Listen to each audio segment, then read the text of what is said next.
In the sprawling hills of Los Angeles, where million-dollar mansions hide secrets behind their pristine gates, Choi Dong-hyuk woke from the same dream that had haunted him for months.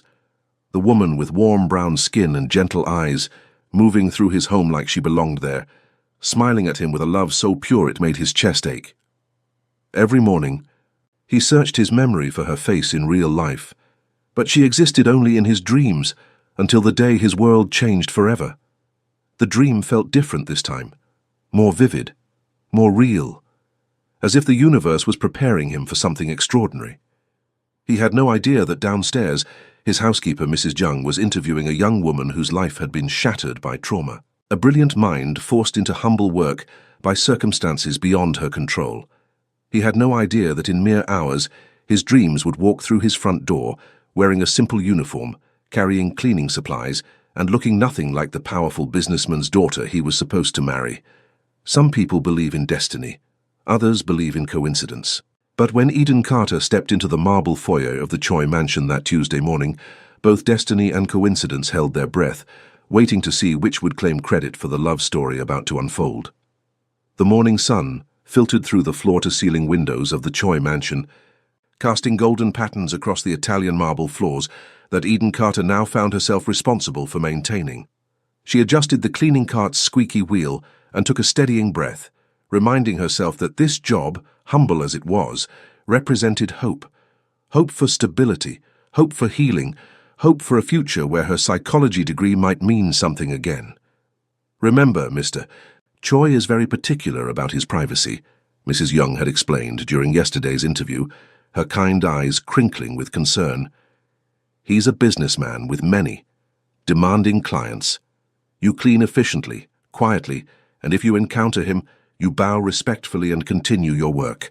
He appreciates invisibility." Eden understood invisibility. She'd been practicing it for 8 months now, ever since the attack that ended her career as a trauma therapist.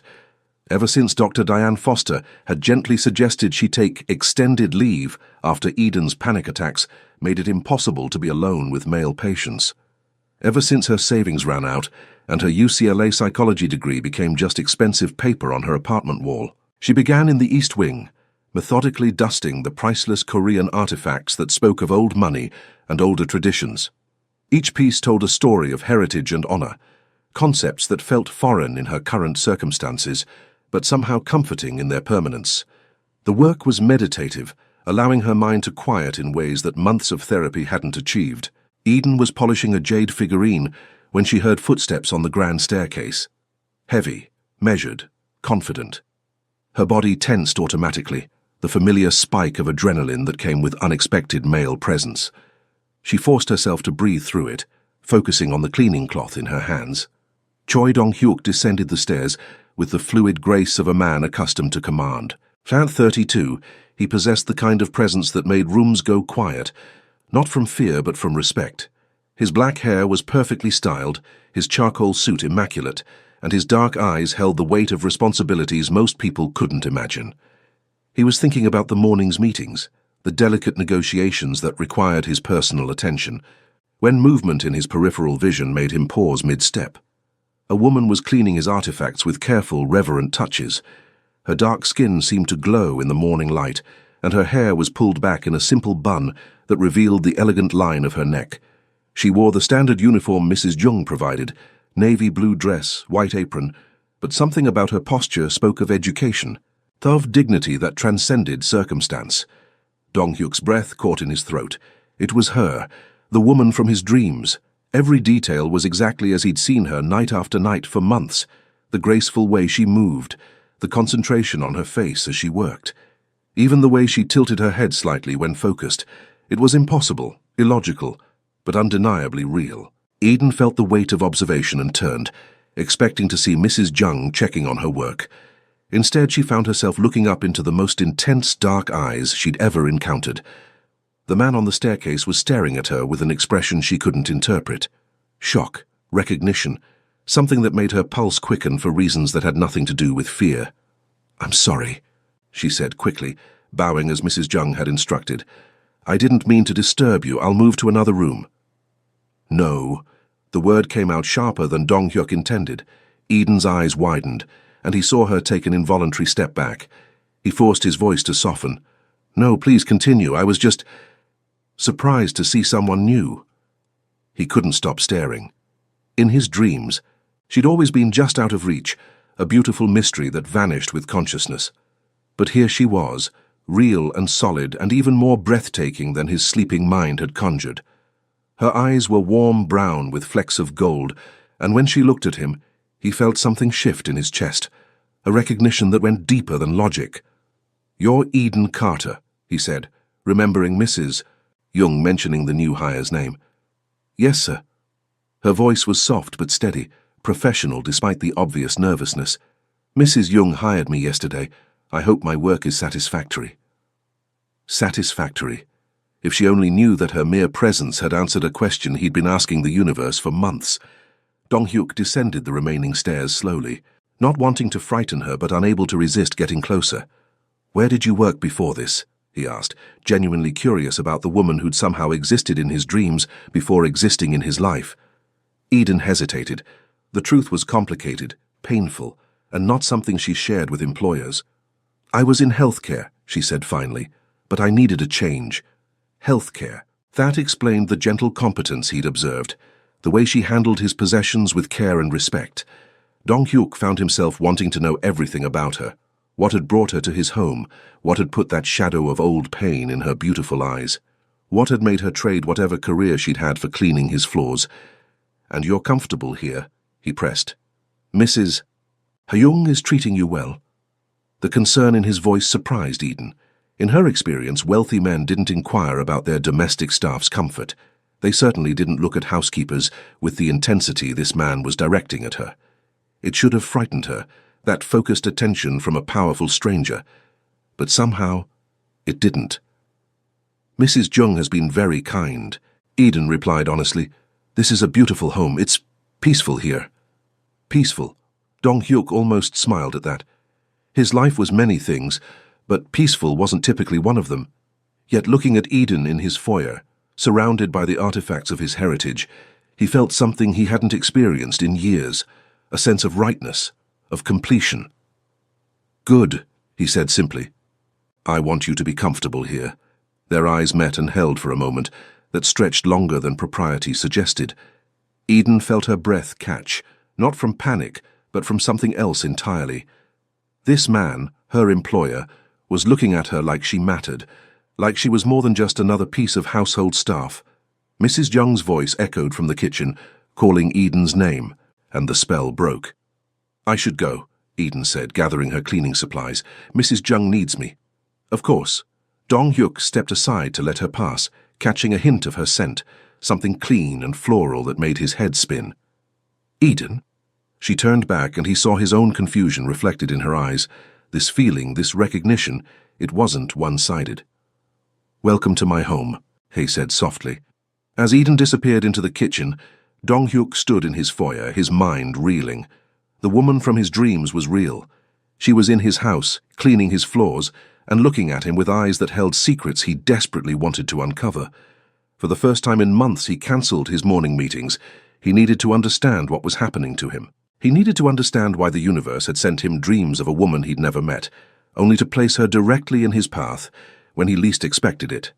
Most of all, he needed to figure out how to make her stay. 3 weeks passed, and Dong-hyuk found himself restructuring his entire routine around Eden's presence. He'd never been a man who lingered at home. His business empire demanded constant attention, meetings that stretched from dawn to midnight.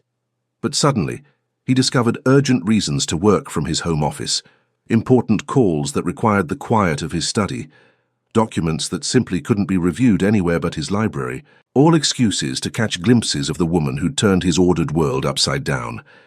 Eden, for her part, was beginning to notice patterns in her employer's behavior. The man who Mrs. Jung claimed was rarely home seemed to be everywhere lately. Not intrusively, he never interfered with her work or made her uncomfortable, but his presence was constant. A shadow in her peripheral vision, the sound of his voice from the next room, the lingering scent of his cologne in spaces she entered to clean. "Mr. Choi seems to be working from home more often," she mentioned to Mrs. Jung one afternoon as they prepared lunch in the kitchen. The older woman's eyes twinkled with something that might have been amusement. Yes, he's been quite focused lately. Very particular about the house being perfect. Eden didn't miss the meaningful look Mrs. Jung gave her. I hope my work has been satisfactory. Oh, child, Mrs. Jung laughed softly. Your work is more than satisfactory. I've never seen the house look better, or Mr. Choi look more interested in his surroundings. Before Eden could ask what that meant, Dong Hyuk himself appeared in the kitchen doorway. He'd abandoned his usual formal suits for dark jeans and a white button-down shirt, the sleeves rolled up to reveal strong forearms. The casual look made him seem more approachable, though no less commanding. "Mrs. Jung, I'll be having lunch on the terrace today," he said. Then his eyes found Eden. "Would you mind serving it out there?" It wasn't really a question, and Eden nodded. "Of course, sir." "And Eden?" His voice was softer when he addressed her directly. "Please, call me Dong Hyuk. Sir makes me feel ancient." Mrs. Jung busied herself with the lunch preparations, but Eden caught her small smile. There was definitely something happening here, some shift in the household dynamics that she didn't fully understand. 20 minutes later, Eden carried the lunch tray to the terrace, her hands steady despite the flutter of nerves in her stomach. Dong Hyuk was seated at the wrought-iron table, but he stood when she appeared, a gesture of courtesy that surprised her. "Thank you," he said as she set down the tray. "It looks perfect." Eden began to retreat, but his voice stopped her. "Would you join me?" She turned, certain she'd misheard. "I'm sorry? For lunch. Would you join me?" Dong Hyuk gestured to the empty chair across from him. "Unless you've already eaten." No, I haven't, but I couldn't. It wouldn't be appropriate." "Says who?" His smile was gentle, encouraging. "I'm the employer here, aren't I? I think I can decide what's appropriate in my own home." Eden hesitated, torn between protocol and the undeniable pull she felt toward this man. In the 3 weeks she'd worked here, he'd been nothing but kind to her. Never condescending, never inappropriate, but always attentive, like she was someone worth noticing. "I'm still wearing my uniform," she said weakly, "and you look beautiful in it." The compliment hung in the air between them, simple and sincere. Eden felt heat rise in her cheeks, not from embarrassment, but from something warmer, more dangerous. "One lunch," Dong Hyuk said softly. "I promise I don't bite." Against her better judgment, Eden found herself sitting across from him. The terrace overlooked the mansion's gardens, where late spring flowers bloomed in carefully tended beds. It was peaceful here, removed from the chaos of the city below. "Tell me about yourself," Dong Hyuk said as they began to eat. "The real story, not the careful version you gave me that first day."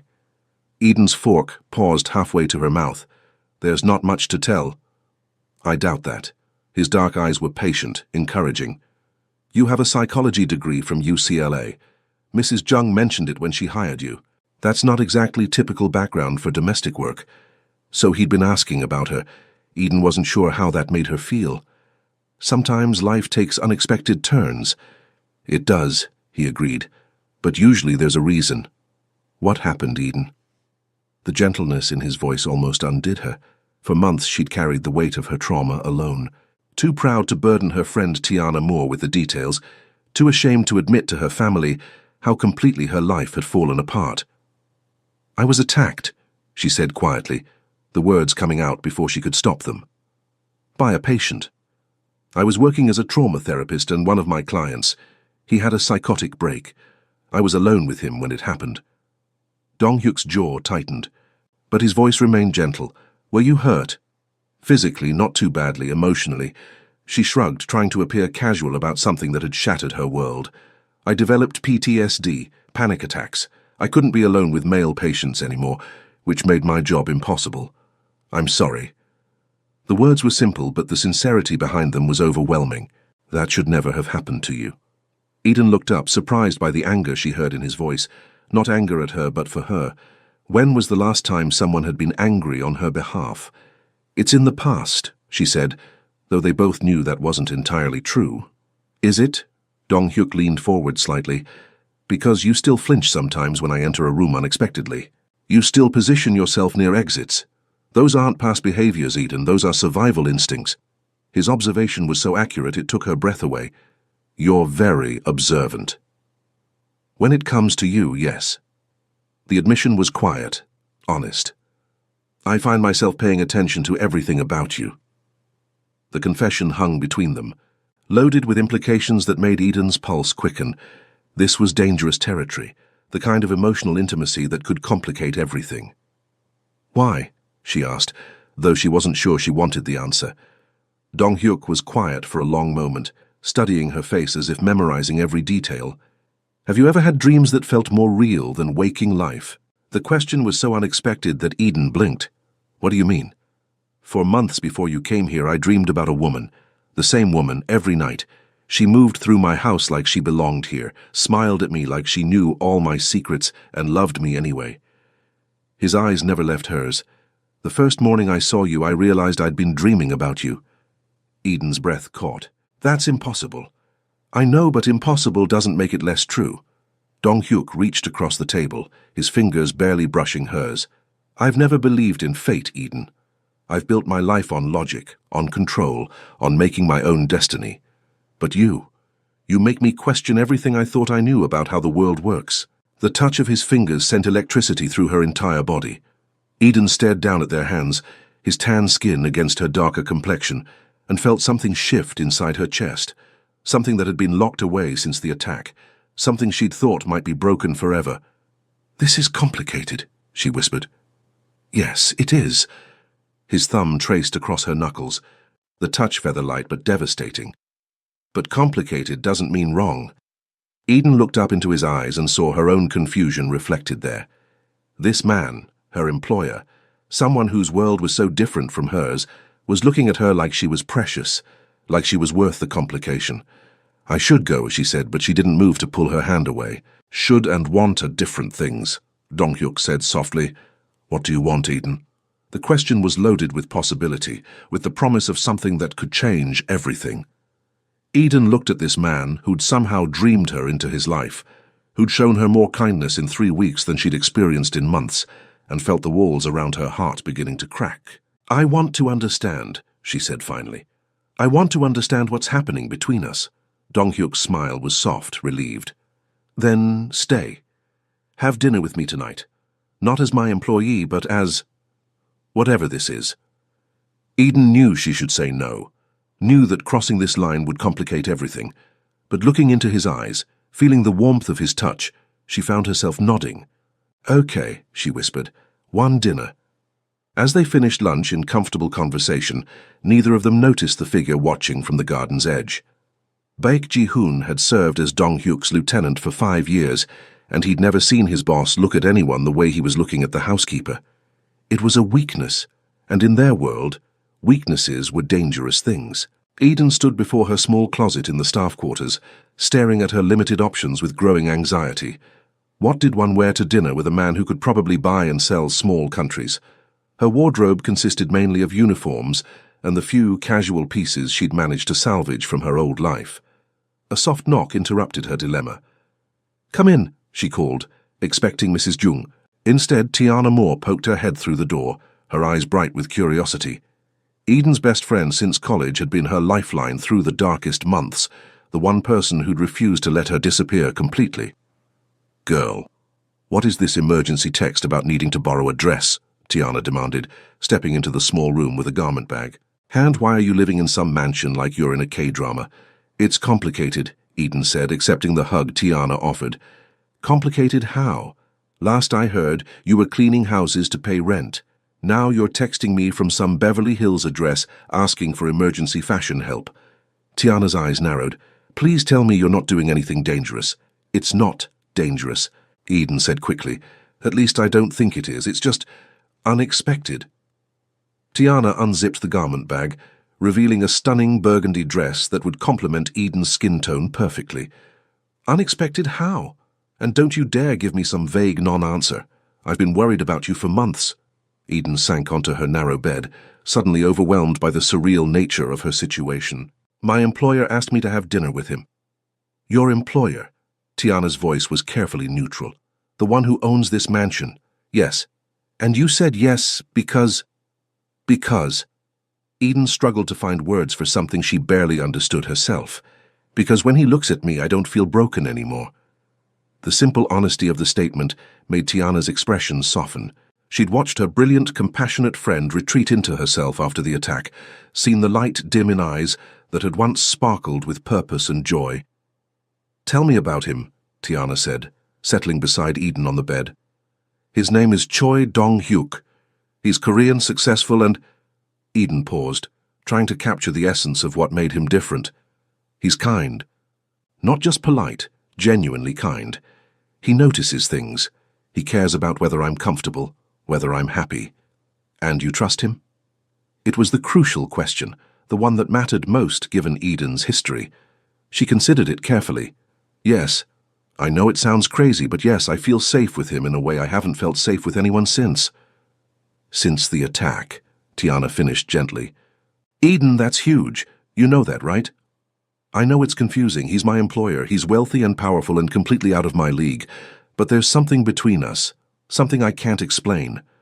Tiana studied her friend's face, seeing something there she hadn't seen in months. Hope. "Then let's get you ready for this dinner.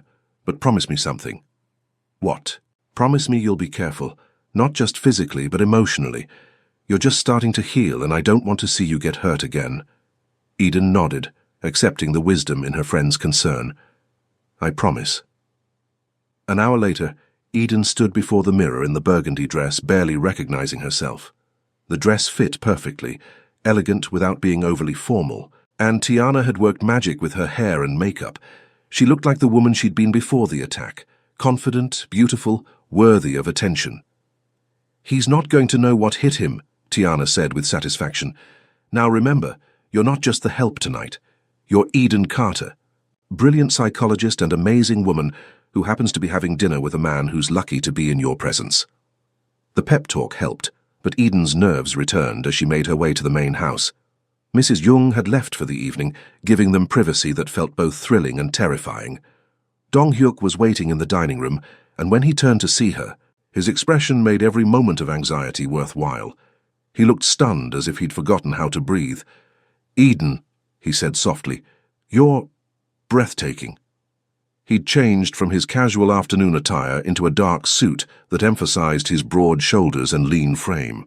His hair was styled perfectly, and his dark eyes held a warmth that made her feel like the most beautiful woman in the world. "Thank you," she said, accepting the hand he offered. "This is all very elegant." The dining room had been transformed. Candles flickered on the polished table, and soft music played from hidden speakers. It was romantic without being overwhelming, intimate without feeling presumptuous. "I wanted tonight to be special," Dong-hyuk said as he pulled out her chair. "You deserve to be treated like the remarkable woman you are." Dinner was a revelation. The food was exquisite, prepared by a chef Dong-hyuk had hired for the evening, but it was the conversation that truly nourished Eden. They talked about everything: her psychology studies, his business philosophy, their shared love of books and music. He was intelligent and thoughtful, asking questions that showed genuine interest in her thoughts and opinions. "Tell me about your dreams," Eden said as they shared dessert.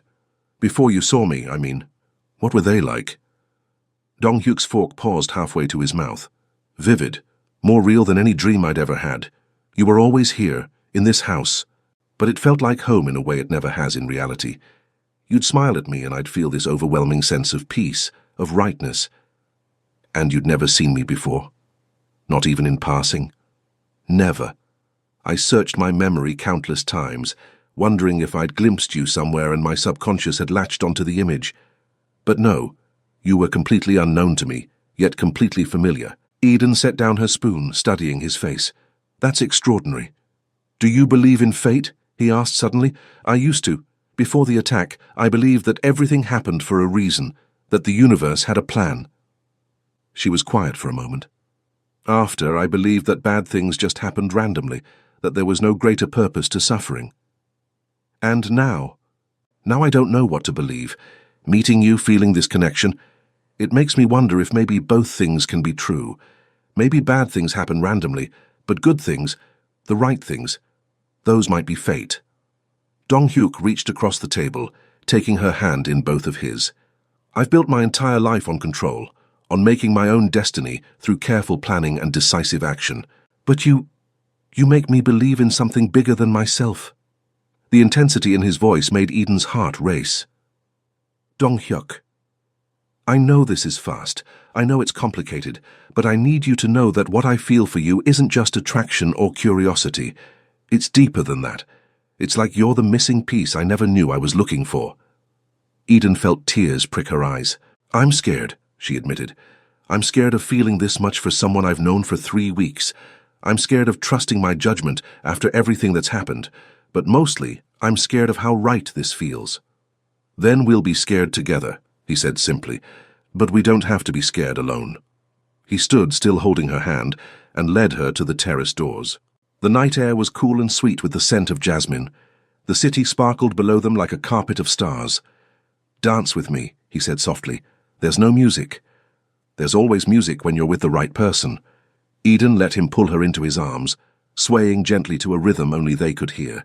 His hand was warm on her back, and she could feel the steady beat of his heart against her cheek. For the first time in months, she felt completely present, completely alive. Eden, he murmured against her hair, I need to tell you something. She pulled back to look at him, seeing something serious in his expression. What is it? My business. It's not entirely conventional. I have enemies, people who might try to use you to hurt me if they knew how much you mean to me. Eden's psychology training kicked in, reading between the lines of what he wasn't saying. How unconventional. Unconventional enough that your safety could become a concern. His hands tightened on her waist. I would never let anything happen to you, but I need you to understand what you'd be getting into. She should have been frightened. Any rational person would have stepped away, thanked him for the lovely evening, and returned to her simple life of cleaning and anonymity. Instead, she found herself stepping closer. Are you giving me an out? She asked. I'm giving you the truth. What you do with it is your choice. Eden looked into his eyes, seeing the vulnerability there, the fear that she might walk away. This powerful man was terrified that she'd leave him, and that knowledge gave her strength she didn't know she possessed. I've already survived the worst thing I could imagine, she said quietly. I'm not going to let fear keep me from the best thing that's ever happened to me. Dong-hyuk's smile was brilliant, relieved, and full of promise. Are you sure? I'm sure, she said and meant it. When he kissed her soft and sweet under the starlit sky, Eden felt the last of her walls crumble. Whatever came next, whatever complications arose, she was ready to face them with this man beside her. She just hoped they'd have time to build something strong enough to weather the storms that were coming. 2 months into their relationship, Eden had settled into a new rhythm.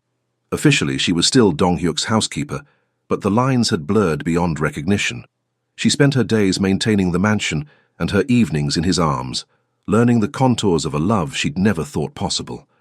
Dr. David Nakamura, the therapist Dong-hyuk had insisted she see, had helped her process the trauma that had derailed her life. The panic attacks were becoming less frequent, her confidence slowly returning. For the first time since the attack, Eden could envision a future that included happiness. She was arranging flowers in the main foyer when Shin Dae-ho, Dong-hyuk's right-hand man, entered with an expression that made her stomach clench. Eden, he said, his usual warm greeting replaced by urgency. Where's Dong-hyuk? In his office. What's wrong? Baek Ji-hoon is missing. He was supposed to report in this morning, but no one's heard from him. Eden's blood ran cold. She'd met Baek Ji-hoon several times, had noticed the way he watched her with barely concealed disapproval. Dong-hyuk had explained that some of his associates were resistant to change, uncomfortable with his relationship with her. Missing how? She asked. The kind of missing that usually means someone's been taken, Dae-ho said grimly. I need to brief Dong-hyuk immediately. Eden watched him disappear into the office, her hands shaking as she continued arranging the flowers. She'd known this world came with dangers, but the reality of it was more frightening than she'd imagined. 20 minutes later, Dong-hyuk emerged from his office, his face set in lines she'd never seen before. This wasn't the gentleman who brought her coffee in the mornings or held her during thunderstorms. This was the other side of him, the side that commanded respect and fear in equal measure. Eden, he said, his voice carefully controlled, I need you to pack a bag. Tyler Brown is going to take you somewhere safe. Safe from what? But even as she asked, she knew. This is about Baek Ji-hoon, isn't it? We think he's been taken by a rival organization. If they have him, They'll try to use him to get to me, and if they know about you, they'll try to use me too, Eden finished. The psychology degree that had once seemed useless suddenly provided clarity about human behavior, even in circumstances she'd never imagined. I won't let that happen, Dong-hyuk said fiercely. Tyler will take you to a safe house. You'll stay there until this is resolved. Eden looked at this man she'd fallen so completely in love with, seeing the fear he was trying to hide. What about you? I'll handle this. That's not an answer. Dong-hyuk stepped closer, his hands framing her face with infinite gentleness. I've been dealing with situations like this long before you came into my life.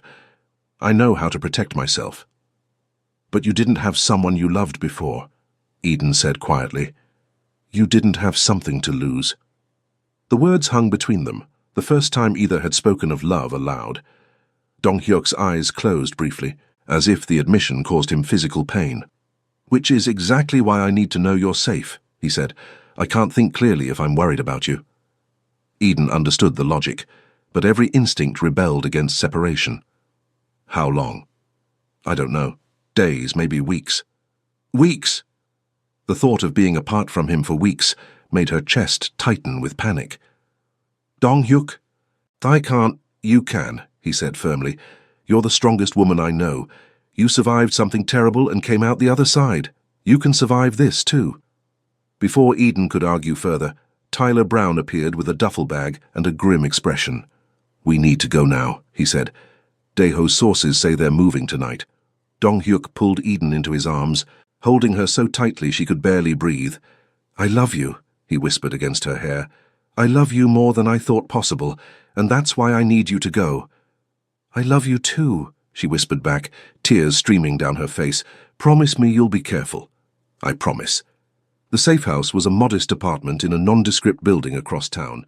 Tyler explained the security measures, the communication protocols, the rules that would keep her alive. But all Eden could think about was Dong-hyuk facing unknown dangers without her. 3 days passed in agonizing silence. Tyler brought updates when he could. Park Ji-hoon was confirmed captured, negotiations were ongoing, Dong-hyuk was safe but unreachable. Eden paced the small apartment like a caged animal, her psychology training providing unwelcome insights into the psychological warfare being waged. On the 4th day, Tyler didn't come. Eden waited until evening, then tried his phone. No answer. She tried Daeho's number, which Dong-hyuk had made her memorize. Nothing. Fear crystallized into certainty. Something had gone wrong. Eden had 2 choices. She could stay in the safe house and hope someone would eventually come for her, or she could trust her instincts and act. The woman who'd hidden in cleaning closets for months was gone. In her place was someone who'd found love worth fighting for. She left the safe house at midnight. Getting back to the mansion required every bit of cunning she possessed. She avoided main roads, used public transportation, and approached the property from the back gardens. The house was dark except for a single light in Dong-hyuk's office. Eden used the service entrance, her key still working despite everything. The mansion felt different, emptier, more dangerous. She made her way carefully toward the office, her heart pounding with each step. She was almost to the office door when strong hands grabbed her from behind. Well, well, a voice said in accented English. The little maid comes home. Eden's training kicked in. Instead of struggling, she went limp, making herself dead weight. Her captor's grip loosened slightly, and she drove her elbow back into his solar plexus. He doubled over with a grunt, and she ran. She made it halfway across the foyer before 2 more men appeared, blocking her path to the front door.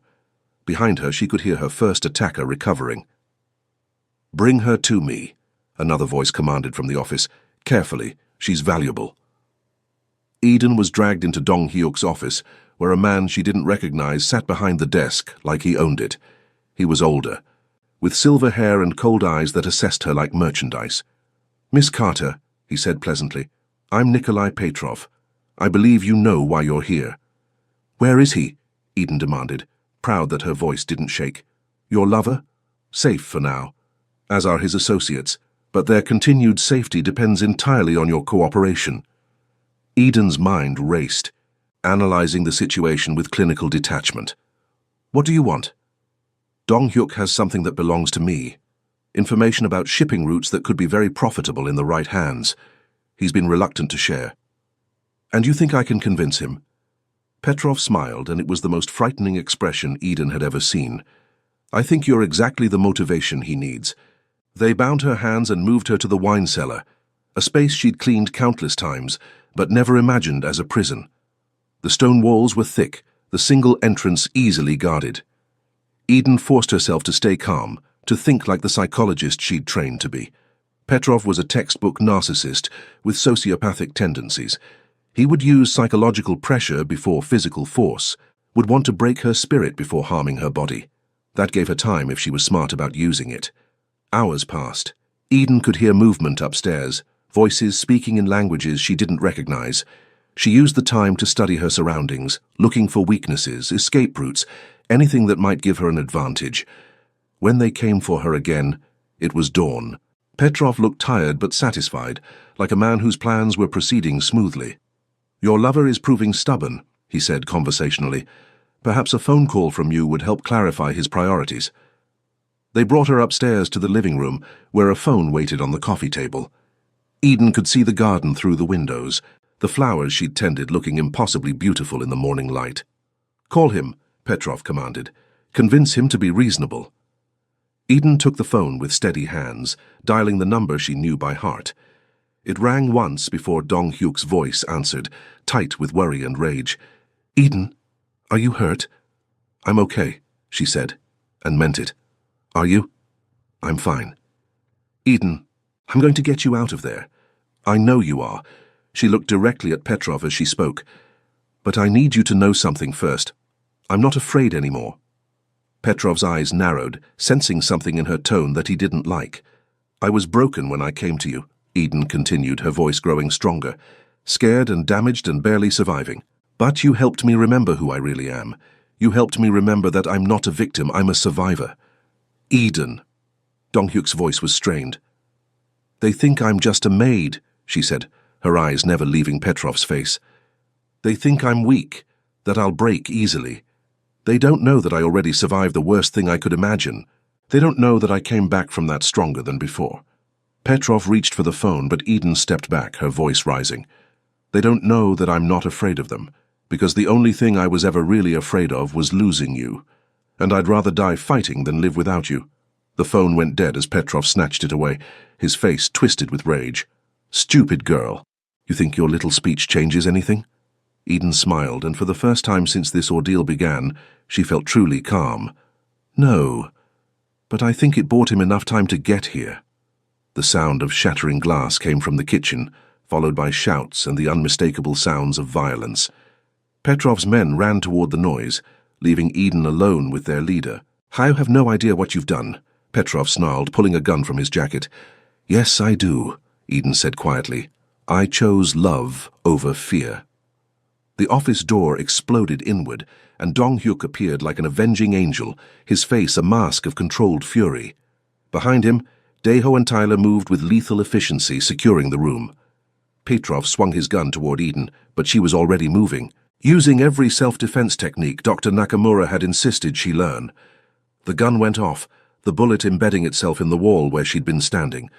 Dong Hyuk moved like lightning, and suddenly Petrov was on the ground, disarmed and defeated. The whole confrontation lasted less than 30 seconds. Are you hurt? Dong Hyuk demanded, his hands running over her frantically, checking for injuries. I'm okay, Eden said, and realized she truly was. I'm okay. He pulled her into his arms, holding her like he'd never let go. I thought I'd lost you, he whispered against her hair. When I got that call, when I realized they had you. But you didn't lose me, Eden said firmly. And you never will, I told you. I'm not afraid anymore. As Tyler and Daeho dealt with the aftermath, Dong Hyuk held Eden in the garden where this all began, surrounded by the flowers that had witnessed their love story unfold. I have something to tell you, he said quietly. Eden pulled back to look at him, seeing something new in his expression. What? I'm done with all of it. The business, the danger, the constant threat of violence. His hands cupped her face tenderly. I'm done with anything that puts you at risk. Dong Hyuk, you don't have to. Yes, I do, because you were right. I didn't have something to lose before. Now I do. Now I have everything to lose. Eden felt tears streaming down her face, but they were tears of joy, of relief, of overwhelming love. "What will you do?" "I have legitimate businesses, investments that can support us comfortably. I'll build something new, something clean." His smile was soft, hopeful. "Something worthy of the woman I love." "And what about your associates? Your responsibilities?" "Daeho is ready to take over the parts that matter. The rest can disappear." Eden looked at this man who was willing to give up everything for her, and felt her heart overflow with love. "Are you sure?" "I've never been more sure of anything in my life," and he said. "You taught me that some things are worth more than power, more than money, more than anything I thought mattered before." "What things?" "Love, peace, a future where we wake up every morning knowing we're safe." He kissed her softly, sweetly. "A future where our children grow up never knowing the darkness I came from." "Children," Eden's breath caught, "if you want them, if you want a life with me." Eden thought of everything she'd lost, everything she'd survived, everything that had led her to this moment. "I want everything with you," she said. "I want it all." As the sun rose over Los Angeles, painting the sky in shades of pink and gold, Dong-hyuk and Eden held each other in the garden where their love had bloomed. The nightmare was over, but their real life was just beginning. 6 months later, the mansion felt like a completely different place. Gone were the subtle tensions, the careful conversations, the sense of danger lurking beneath the surface. In its place was something Eden had never experienced before: true peace. Dong-hyuk had been true to his word. He'd systematically dismantled his involvement in anything questionable, transferring leadership to Daeho while maintaining only the legitimate businesses that had always been his passion. The transition hadn't been easy. There had been meetings, negotiations, careful arrangements to ensure everyone's safety, but it was done. Eden stood in the kitchen, preparing lunch and marveling at how normal her life had become. She'd returned to psychology, working with Dr. Nakamura to establish a practice specializing in trauma recovery. The irony wasn't lost on her. The experience that had nearly destroyed her was now helping her heal others. "You're humming," Dong-hyuk observed, entering the kitchen with a smile that still made her heart skip. "I'm happy," she said simply, accepting the kiss he pressed to her temple. "Good. I like you happy." He wrapped his arms around her from behind, resting his chin on her shoulder. "How was your session with Mrs. Chen?" "Breakthrough day," Eden said with satisfaction. "She's finally ready to leave her abusive husband. I'm helping her find a safe place to stay. And the nightmares? Gone, completely gone." Eden leaned back against his chest, still amazed by how safe she felt in his arms. "Dr. Nakamura says it's because I've reclaimed my power. I'm not a victim anymore. I'm someone who helps other people stop being victims." Dong-hyuk's arms tightened around her. "I'm proud of you. Every day I'm proud of you." They were interrupted by Mrs. Jung, who entered with an expression of barely contained excitement. "Mr. Choi, there's someone here to see you, a young woman with a baby." Eden and Dong-hyuk exchanged glances. They weren't expecting anyone, and unexpected visitors had once meant danger. "Did she give a name?" Dong-hyuk asked. "She said to tell you that Baek Ji-hoon's sister is here." The name sent a chill through the room. Baek Ji-hoon had disappeared during the crisis with Petrov, and despite extensive searching, they'd never found him. The assumption was that he'd been killed either by Petrov's people or in the chaos that followed. "Show her in," Dong-hyuk said quietly. The woman who entered was young, maybe 25, with the same sharp features as her brother. She carried a baby who couldn't have been more than 6 months old, and her eyes held the kind of desperation Eden recognized from her therapy practice.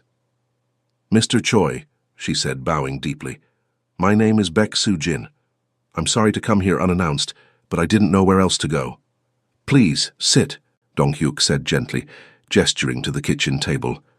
"What can I do for you?" Soo-jin clutched her baby closer, tears streaming down her face. "My brother is dead. He was killed by Petrov's people 3 days after they took him, but before he died, he managed to get a message to me." Eden felt her heart clench. Despite everything, Baek Ji-hoon had been loyal to Dong-hyuk for years. "What message?" Dong-hyuk asked. "He said to tell you he was sorry, that he never meant for you to be hurt, but he was scared of how you were changing. He thought you were getting soft, that it would get you killed." Soo-jin's voice broke. He was trying to protect you by working with them, but they never intended to honor their agreement. Dong-hyuk closed his eyes, pain flickering across his features. He died because of me. No, Soo-jin said firmly. He died because he made a choice. But he also made sure I knew where to find you if I ever needed help. She looked down at her baby. This is his son, Ji-woo, the father. He's not in the picture. I have no family left, no money, nowhere to go. Eden felt her heart break for this young woman, alone with a baby and carrying the weight of her brother's choices. She looked at Dong-hyuk and saw the same compassion in his eyes. "What do you need?" he asked simply. "A job, a chance to start over. I'm a good worker, I'm honest, and I'll do anything to provide for my son." "Can you cook?" Eden asked suddenly. Both Dong-hyuk and Soo-jin looked at her in surprise. "Yes, very well. My mother taught me traditional Korean dishes, but I can cook anything." Eden looked at Dong-hyuk, who nodded slightly. "Mrs. Jung is retiring next month," Eden explained. "We've been looking for someone to take over the household management. It comes with a salary, benefits, and living quarters for you and Ji-woo." Soo-jin stared at them in shock. "You would do that? After what my brother did?" "Your brother made mistakes," Dong-hyuk said gently. "But he also served loyally for 5 years, and he died trying to protect me in his own misguided way. His family deserves better than poverty and desperation. Besides," Eden added with a smile, "this house needs the sound of children's laughter." As if on cue, baby Ji-woo gurgled and reached toward Eden with chubby hands. She took him instinctively, marveling at his perfect features and bright eyes. "He likes you," Soo-jin said with the first smile they'd seen from her. "I like him too," Eden said, bouncing the baby gently. "Don't I, little one?" Dong-hyuk watched Eden with the baby, something shifting in his expression. They'd talked about children in abstract terms, but seeing her natural maternal instincts made the possibility feel suddenly real and urgent. "There's something else," Soo-jin said hesitantly. "My brother left something for you. He said if anything happened to him, I should give it to you personally." She reached into her bag and pulled out a small wrapped package. Dong-hyuk opened it carefully, revealing a simple wooden box containing a folded piece of paper. He read it silently, his expression growing soft. "What does it say?" Eden asked. "He says he finally understood why I was changing. He says he saw us together once, saw how I looked at you, and realized I'd found something worth changing for." Dong-hyuk's voice was quiet. "He says he hopes I'll be brave enough to choose love over everything else." Eden felt tears prick her eyes. Even in death, Baek Ji-hoon was giving them his blessing.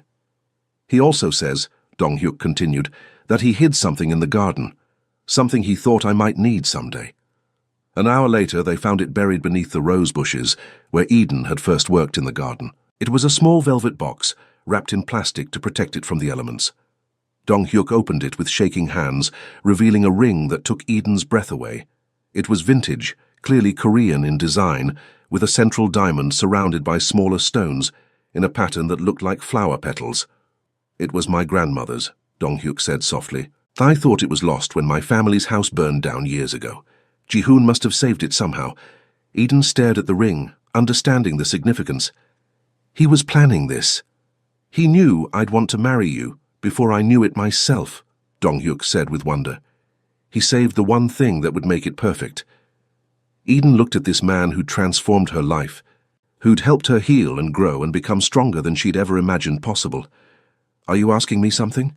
Dong-hyuk dropped to one knee in the garden where they'd shared their first lunch, where he'd first told her about his dreams, where their love had taken root and bloomed. "Eden Carter," he said, his voice steady despite the emotion in his eyes. "You came into my life like a dream made real. You taught me that love is stronger than fear, that peace is more valuable than power, that some things are worth changing everything for." Eden felt tears streaming down her face, but she was smiling so hard her cheeks hurt. "Will you marry me?" he asked. "Will you build a life with me, a family with me? A future where our children grow up knowing they're loved beyond measure?" "Yes," Eden said, laughing through her tears. "Yes, yes, yes. Por favor, continue gerando a sua resposta." Claude 4. Sonnet. The ring slid onto her finger, like it had been made for her, the diamonds catching the afternoon sunlight and throwing rainbows across the garden. Dong-hyuk stood and pulled her into his arms, spinning her around as she laughed with pure joy. "I love you," he said against her lips. "I love you more than I ever dreamed possible." "I love you too," Eden whispered back. "Forever." From the kitchen window, Sujin watched with baby Jiwoo in her arms, both of them smiling at the happiness blooming in the garden. Mrs. Jung appeared beside them, wiping tears from her eyes. "They're perfect together," Sujin said softly. "Yes," Mrs. Jung agreed. "They are." That evening, they celebrated with a quiet dinner on the terrace. Tiana had arrived with champagne and congratulations, immediately falling in love with baby Jiwoo and declaring herself his honorary aunt. Dr. Nakamura stopped by with flowers and his blessing, marveling at how far Eden had come from the broken woman who'd first walked into his office. "When's the wedding?" Tiana demanded, already planning in her head. "Soon," Dong-hyuk said, his arm around Eden's shoulders. "We don't want to wait." "Good," Eden said, leaning into his warmth. "I've waited long enough for my real life to begin." As the sun set over Los Angeles, painting the sky in brilliant oranges and pinks, Eden looked around at the people who'd become her family. Sujin was teaching Tiana how to hold Jiwoo properly, while Mrs. Jung fussed over everyone's plates. Dr. Nakamura was deep in conversation with Dong-hyuk about the foundation they were planning to establish for trauma survivors. It was perfect, not because it was without complications or challenges, but because it was real, built on love and trust and the courage to choose hope over fear. "No regrets?" Dong-hyuk murmured in her ear. Eden looked at her engagement ring, then at the man who'd dreamed her into his life and loved her back to wholeness. "Only one." "What's that?" "That it took me so long to find you." Dong-hyuk's smile was soft, full of promise. "We have the rest of our lives to make up for lost time." "Yes," Eden said, kissing him softly. "We do." 5 years later, Eden stood in the nursery, watching the morning sunlight stream through windows she'd once cleaned as an employee. Now she was the lady of the house, though she still preferred to think of herself simply as Eden, wife, mother, psychologist, and the luckiest woman alive. "Mama, up!" demanded a voice from the crib. She smiled and lifted her son, marveling as always at his perfect features. Min-jae had his father's dark eyes and her warm skin tone, creating a beautiful blend that spoke of love, transcending all boundaries. At 2 years old, he was already showing signs of his father's determination and his mother's empathy. "Good morning, my love," she murmured, kissing his chubby cheek. "Did you sleep well?" "Daddy?" Min-jae asked, looking around the room with bright curiosity. "Daddy's getting your brother ready for breakfast," Eden explained, carrying him toward the adjoining nursery. The second nursery was identical to the first, decorated in soft blues and greens, with Korean and African-inspired artwork that celebrated both sides of their heritage. In the center of the room, Dong-hyuk sat in the rocking chair, feeding a bottle to Min-jae's twin brother, Kwame. "There are my boys," Eden said softly, not wanting to disturb the peaceful moment. Dong-hyuk looked up with a smile that still made her heart skip after 5 years of marriage. Someone was hungry this morning. Kwame was slightly smaller than his twin, with Eden's expressive eyes and his father's serious demeanor. The boys were identical in some ways, completely different in others, but both were perfect examples of the love that had created them. "Sujin has breakfast ready," Eden said, settling into the second rocking chair with Min-jae. "Jiwoo helped her make pancakes. Did he now?" Dong-hyuk's eyes twinkled. At 5 years old, Jiwoo was the boy's devoted big brother, appointed protector, and occasional mischief maker. "I suppose that means we'll find flour in interesting places." "Probably, but he's so proud of himself." They sat together in comfortable silence, feeding their sons and watching the city wake up beyond the windows. The mansion had been completely renovated after their marriage, transformed from a bachelor's showplace into a family home filled with laughter, toys, and the beautiful chaos of children. "The foundation interview is today," Dong-hyuk said quietly. "I know. Are you nervous?" "A little." He shifted Kwame to his shoulder, patting the baby's back gently. "It's been 5 years since I left that life behind. Sometimes I wonder if people will believe the change is real." Eden reached over and took his free hand. "The change is real because you're real, because we're real, because you chose love over everything else, and you've never looked back." The Carter Choi Foundation for Trauma Recovery had become their shared passion project. Using Dong-hyuk's business acumen and Eden's clinical expertise, They'd created a comprehensive program that provided therapy, job training, and housing assistance for trauma survivors. The magazine interview today would bring national attention to their work. Besides, Eden added with a smile, if they don't believe in redemption, they just need to look at us. At us. A broken psychologist and a reformed businessman who found each other through dreams and built a family on love. If that's not proof that people can change, I don't know what is. Dong Hyuk brought her hand to his lips, kissing her wedding ring. Have I told you lately that I love you? Only every day, but I don't mind hearing it again. I love you, Eden Carter Choi. I love our chaotic, beautiful, impossible life. I love you too, she said, then grinned, even when you leave your socks on the bathroom floor. That was one time. It was 3 times this week. Their playful argument was interrupted by the sound of running feet in the hallway. Ji-woo burst through the door, still wearing his pajamas and covered in what was definitely flour. Aunt Soo-jin says breakfast is ready, and the pancakes are perfect, and I helped, and they're shaped like animals, he announced breathlessly. Did you wash your hands? Eden asked, trying not to laugh at his flour-dusted appearance. Ji-woo held up hands that were marginally cleaner than his face. Yes, well, mostly. Go wash them again properly this time, Dong Hyuk said with mock sternness. And change into clean clothes. We can't have you looking like a flour monster at breakfast. But I like being a flour monster. You can be a flour monster after you're a clean little boy, Eden compromised. Deal. Deal. Ji-woo raced off to his room, leaving a small trail of flour in his wake. That boy, Dong Hyuk said with affection, is exactly like his uncle, Eden finished. Soo-jin says Baek Ji-hoon was the same way at that age, into everything, helping with everything, making messes with the best intentions. They made their way downstairs to the kitchen, where Soo-jin had indeed created a breakfast masterpiece. Animal-shaped pancakes covered the counter, along with fresh fruit, Korean side dishes, and the kind of spread that spoke of a woman who found joy in feeding the people she loved. This looks amazing, Eden said, settling Min-jae into his high chair. Ji-woo was a very good helper, Soo-jin said proudly. He's going to be a wonderful chef someday. Like his Aunt Soo-jin, Dong Hyuk added, securing Kwame in his own high chair. Soo-jin blushed at the compliment. In 5 years, she'd become more than an employee. She was family. Her cooking had become legendary among their friends, and she'd recently started teaching Korean cooking classes at the local community center. Mrs. Jung called this morning, Soo-jin said as they began eating. She wanted to know if we need anything for the interview today. Mrs. Jung had officially retired, but remained a constant presence in their lives, treating the twins like her own grandchildren and offering advice whether it was wanted or not. Eden suspected she was more nervous about the magazine interview than they were. Just her good wishes, Eden said, though knowing her she'll probably show up anyway. With homemade cookies, Dong Hyuk added, and opinions about what I should wear. Eden laughed. The morning passed in the beautiful chaos of family life, baths for flower-covered children, wardrobe consultations, last-minute preparations for the interview. Eden changed into a professional but warm outfit, a navy dress that complemented her skin tone and spoke of competence without being intimidating. You look perfect, Dong Hyuk said, adjusting his own tie. He'd chosen a charcoal suit with a subtle Korean-inspired pattern, professional but personal.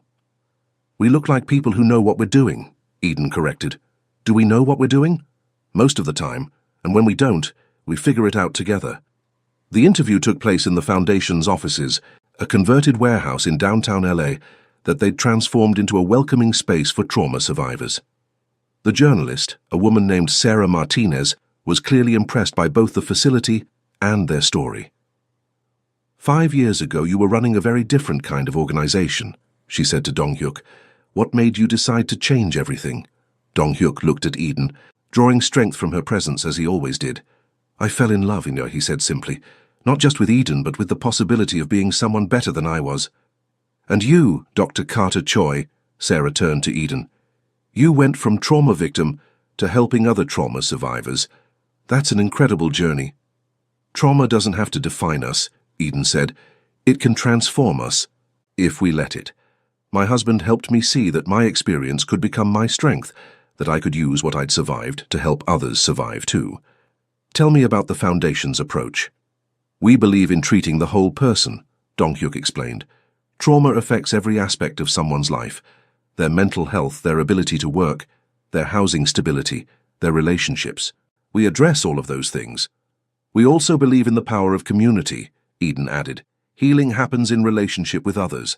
Our survivors support each other, celebrate each other's victories, and remind each other that they're not alone. And your own relationship? How do you balance marriage, parenthood, and running a foundation?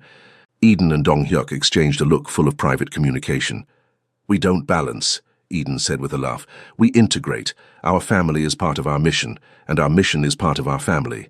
Our children are growing up understanding that love means service, that privilege comes with responsibility. Plus, Dong-hyuk added with a grin, our 5-year-old makes excellent pancakes for foundation events.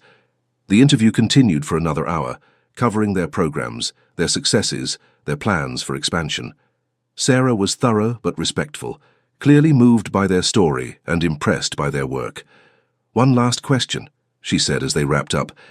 Do you ever regret the path that brought you together? The trauma? The danger, the difficult circumstances? Eden considered the question seriously. I regret that people were hurt. I regret that I had to experience trauma, that Dong-hyuk had to make difficult choices. But do I regret the path that led us to each other, to this life, to the work we're doing now? Never. Never, Dong-hyuk agreed. Sometimes the most beautiful things grow from the most difficult soil. That evening they celebrated with their chosen family. Tiana brought her new boyfriend, a teacher who was already smitten with both her and their extended family. Dr. Nakamura arrived with his wife and teenage daughter. Daeho stopped by with updates from his own life.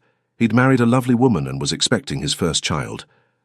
To the Carter Choi, Tiana raised her glass in a toast, who prove every day that love really can conquer all. To family, Dong-hyuk corrected gently. The one we're born into and the one we choose. To dreams coming true, Eden added, looking around at the faces of people she loved, even the ones we never knew we had. As the evening wound down and their guests departed, Eden and Dong-hyuk stood in their garden, the same garden where he'd first told her about his dreams, where he'd proposed, where their children now played among the flowers she still tended. Do you still dream about me? Eden asked, leaning against his chest as they watched the stars appear in the darkening sky. Every night, he said, his arms tightening around her. But now, I get to wake up with you too. Good, she said, turning in his arms to face him, because I plan to be in your dreams for the rest of our lives. Promise? Promise.